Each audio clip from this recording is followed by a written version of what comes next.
router. So right now I've got the 2 spider boxes over there. Next year we're gonna end up making this have 4 dedicated circuits in it, and that one's gonna have our Cat 5 cable in. So we'll have 4 dedicated circuits. We really only need 3, but we'll have 1 extra. And we'll have 2 Cat 5s. So again, we'll have 1 extra, and that'll all run back to that far back corner where all of our power and everything is. 32 controllers. You go up top, you kind of start with fewer controllers because you have less branches, and then as you come down, you branch out, you got 2 or 3, and then you have 3 or 4, and then all the way down the bottom, because the wiring starts to run out at some point. Pretty much as you finish your controller, you zip tie it together so that you know that that controller is full and done. The branches are A and B, and every controller has these little pigtails on them.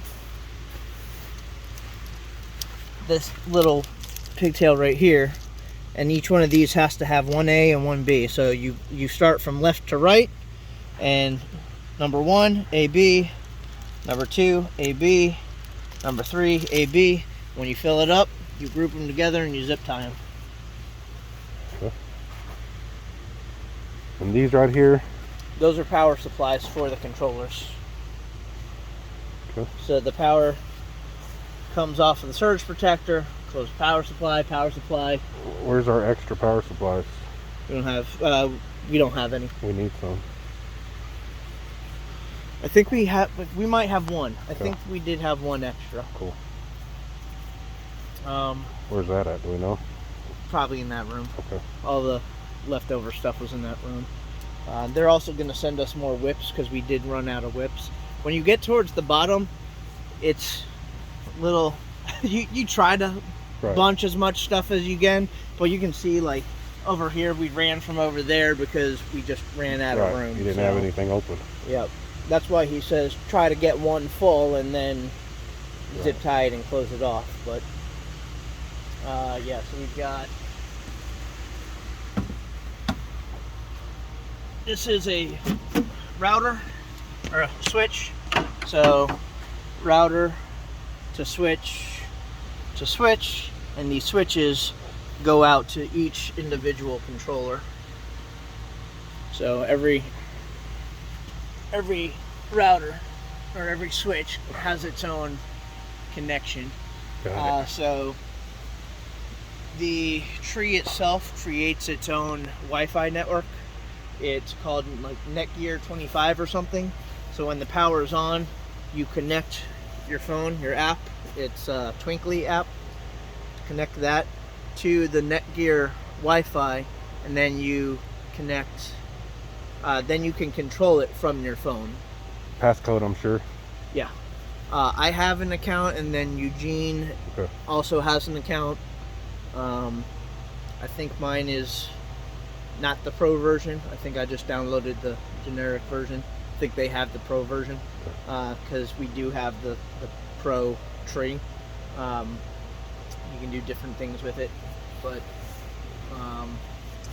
and that's why we needed to run a dedicated internet for it. The router itself generates Wi-Fi. It can't really run on Wi-Fi, so like we can't just pull off of the HSB guest. Not strong enough. Unless we put our own access point here and then connect it from our access point to the router, but you're still hardwired. Right, you're still, one way or another, you're still hardwired. So it'll work just as is because it still has everything configured in it, but you're not able to run programs like videos with, like, you can't synchronize everything. You can switch between what the different options are, but you can't actually like run a full event. Yeah. You can, but it's going to be like it's going to turn off and then you're going to switch it, and then it's going to turn off and then you're going to switch it. It's not going to look good. But but right now we're hardwired? No. Okay. That is that cable that is not long enough. That will we need to run over and back alongside with the power, and then it's going to go over into Mesquite and plug into Mesquite. Okay. So, but that's something that AV needs to do. That's something we weren't Right. aware of. Right. Okay. I mean, I wasn't aware of it needing internet at all Right. until day of. Yeah. And I talked to Bobby. Luckily, he said we can put all 4 dedicated circuits in one box, and we'll keep a second conduit, or we'll keep the other one for Cat 5. Cool. So it's actually only one conduit coming out here. So we're gonna be sharing the conduit with the coax, or the Cat 5 with the dedicated circuits. Don't see any interference happening there.